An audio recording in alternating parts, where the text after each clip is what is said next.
Special po itong content na ito, no? Ito po ay para sagutin yung mga tanong. Ayan po, no? May mga nagtatanong po, maraming nagtatanong about Troy Rosario. Ayan. Ano na po ba ang latest, no?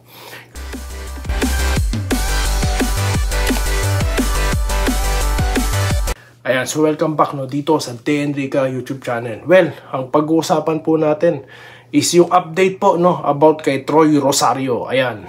And of course, mga pa-shoutout, no, mabilisan lang. Ayan. So, bago po yan, ako po yung nagpapasalamat, no, sa mga sumusuporta po sa atin. Biruin nyo po itong latest content natin, no, kaka-upload ko lang po. Mga 2 hours pa lang, almost 1,000 views na po tayo, no. So, malaki po talaga ang, ngayon, marami pong salamat, no, sa mga bagong subscribers, no, sa mga nagka-follow na rin sa Facebook at sa mga nagme-message po, no, or nagko-comment. Maraming salamat po. At sa mga hindi pa po subscribers, well, like and subscribe na guys, no. Kahit mga hindi taga-Barangay Never, of course, welcome kayo dito. Okay, so ngayon, tulad nga po ng akin na ipangako kanina, no, special po itong content na ito, no. Ito po ay para sagutin yung mga tanong. Ayan po, no. May mga nagtatanong po, maraming nagtatanong about Troy Rosario. Ayan. Ano na po ba ang latest, no? Kasi may nilabas po tayong content nung nakaraan, no. Ang dami rin pong views, almost 10K na po, no. At every time po na nag-update po tayo about kay Troy Rosario, mataas po talaga ang mga views. Hindi naman po sa ako'y nagpapataas ng views or gusto ko ng view kaya ako'y tatopic to, no. Gusto ko lang talagang pag-usapan dahil nga ito po, marami pong nagtatanong, no, sa mga hindi pa po nakakabalita or hindi nakapanood mga dati kong contents, no. So ngayon, ito po, i-update ko po kayo, no. Sa thumbnail pa lang po, sa thumbnail pa lang, walang walang clickbait dyan, Maliwanag, sinasabi ko, wala sa Ginebra, wala pa siyang team na napupuntahan, okay? So, kahit hindi nyo na po panoorin tong video na to, no, huwag nyo nang panoorin. Basahin nyo na lang yung thumbnail, okay? Baka sabihin nyo, yan na naman, ina-hype. Hindi po tayo nang hype, Sumasagot tayo ng tanong, paulit-ulit na.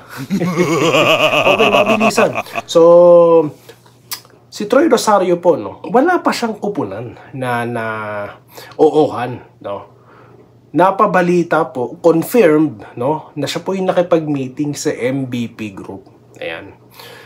MVP Group po, you know, yung kanyang unang nakausap after ng kanyang mother team, which is yung Blackwater. Diba nga, meron daw pong magandang offer, diba? Kaya nga po, hindi pa isinara ni Troy Rosario, no, yung kanyang pintuan, diba? Sinabi niya po yan ng live kila JJ Heltebrand at dito kila Rico Meyerhopper sa vlog mismo nila sa PBA Moto Club, diba? At sinabi nga po ni Troy Rosario doon, no, or yun na nga, na kapag may update, sasabihan sila. Kaya po, subaybayan nyo yung vlog na yun. Diba? Kung naghahanap po, for sure po, may scoop sila niyan kasi nakakausap na nila. Di po ba? So ngayon, sumunod pong napabalita na nakausap niya after MVP, na kinausap daw nga mismo, no, ni MVP at isang mataas na opisyal, no. Pero matataas na tao kung makausap sa kanya. That's how eager they are, no. Ngayon, sumunod, ito nga pong Converge, no, na sinasabi nga po, sinabi ko na sa dati kong content, na talagang kung meron pong independent team, no, na babangga sa mga SMC MVP, ay itong Converge. Bakit? Bilyonaryo po yung may-ari. No? So may talagang gusto nilang magpalakas ng kupunan. Biruin mo. Challenge nila San Miguel, Hindi ba magandang yan? Tawag dito, isama sa negotiation. May future ka dito, iyo. Parang gano'n, di ba? Tapos may patotoo pa si Kuya Arwin sa kanya, di ba? So, tapos si Balti darating pa, di ba? So, yun nga po. Yun yung dalawang kupunang lumapit sa kanya, no? Ngayon, kung tinatanong niyo po ako, may nagtatanong kung nakausap na daw po ni Coach Al, wala pa pong napapabalita. Wala pa pong reports, no? Kung meron, yung mga legit sources po, no, kabilang na rin po yung mga tawag dito, yung mga platform po ng ng media, i-release po yan dahil sobrang init po talaga dito pa lang sa vlog ko, no, kahit hindi po tayo kilala, marami nanonood, ano pa kaya sa media, di ba? Mainit po si Troy, no? Scoop. Kaya wala pa po. Okay, hindi pa po nakakausap ng SMC. No, ang hinala ko, sige, aantayin tayo ni Troy kasi we're talking about Barangay Ginebra here. We're talking about San Miguel Beermen, no? Or even Magnolia. Pero Magnolia, wala naman po tayong narinig or di naman sila lumitaw sa mga listahan. Noon pa po, ilang buwan pa lang po sinasabi na si Troy Rosario po, no, ay inaay na ng Converge, ng Ginebra, ng San Miguel, di po ba? So, yung Magnolia, hindi ko po na masyado narinig, no? So, yun po, yung mga kaganapan ngayon. Yun po ang latest so far. So, wala pa po si Troy na kupunan, okay? Kaya nga, yung fake news peddlers, mukhang nahiya po, no? Nahiya kayo, no? Siguro napanood nyo itong vlog ko, no? Dahil nga po, binayanig natin sila. Pati yung nagko-comment dyan na wag ko daw pakilaman, hindi pwede. No? Kung gusto mong magpaloko, ikaw na lang, sarilinin mo yan. Pero ako, di ako papayag. Di ba? Di ako papayag niyan. Yung mga nanonood sa akin, gusto ko maging matalino. Na hindi maniwala at mag-click sa mga clickbait yung mga ng mga platform, no? Mapa-Facebook, no? Tapos sa YouTube. Hindi tayo papayag yan. So, yan po yung latest, guys, no? So, wala pa pong napapabalita, kaya huwag kayong maniniwala. Okay? So, siguro may epekto na yung ginagawa natin dahil nahihiya na yung mga fake news peddlers. Wala na halos, di ba? Sabi ko sa'yo, yanigin natin yan. Okay, mabilisan po, no? Shoutout po. Marami po dito mga nagko-comment sa latest vlog po natin. Tutuloy natin yung pagbabasa po. Dami po nagbabasa. Bernardino Paraon. Tama ka bro, wala kang... Uy, salamat po, sir. No? Shoutout po sa inyo. Kay Bubbles from Pangasinan, solid SMB ha. SMB fans ha. Friends tayo dito. No? Hindi ko basta, ayoko na magpaliwanag. Bubbles, shoutout. Kay Gerald Castillo. Hope and pray sila magharap ng TNT. Paganti sila. Well, ako po, ang pinagdadasal ko po, no, is yung kaligtasan po ng mga manlalaro, no, na wag po silang ma-injury. No, yung mga pagkapanalo po, i-enjoy po natin yung laro. No, i-enjoy po natin. Di ba? So, yun lang po. Yun sa akin lang. Sa akin lang. Share ko lang. So, ang Ginebra po malakas yan, no? So, tiwala tayo, finals yan, sabi ko na sa inyo, di ba? Okay, Abner Carullo, congrats Ginebra, NSD Magdila Angel.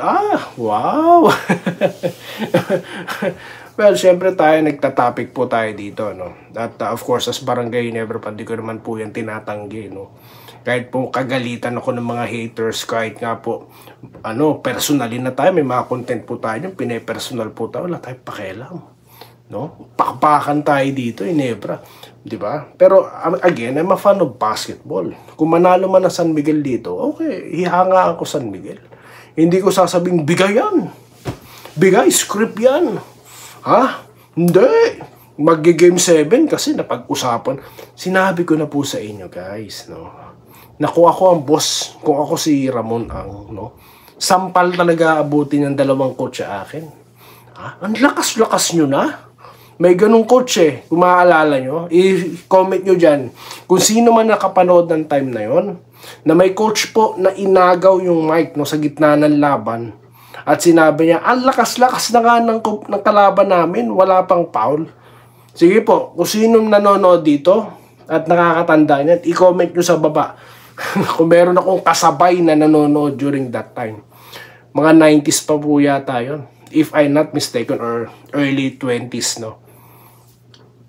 So, yan po kung sino man, no? Kasi ayoko magbanggit ng coach kung sino man yun. Kasi nga po, wala na, hindi po mahanap sa Facebook or sa YouTube. Wala po akong video to support it. Baka sabihin nyo fake news ako Pero meron po talagang coach na nagsabi. Ngayon, gina nga. So gaganyan talaga ako kung boss ng SMC. Kailangan magbigayan. Walang dya. Binigyan ko na kayo malakas na player. Doble-doble na player nyo. Magbibigayan pa. No? Sasabunutan ko si Kaya po walang logic, totoo lang. Wala pong logic yung nagsasabing bigay. Sorry po, sorry, that's my own opinion, Dahil yan po yung mga pinagbabatayan ko, Kagasos ka ng bilyon-bilyon para magbigay. Katarantaduhan po yun, guys. Kung ako may-ari, wala na. Sara ko na yan. Naglolokohan tayo dito. Ganun po kasimple. So yun lamang po guys, ipagpapatuloy po ulit natin ang ating contents, At muli, maraming salamat sa inyong panonood at magkita-kita tayo, Game 6 po pag-uusapan natin ang mga diskarte ni Coach Tim Cone dito sa The Enrica YouTube channel. Muli, maraming salamat po sa inyong lahat. Salamat po sa panonood. Subscribe na para sa mga susunod na basketball at boxing videos.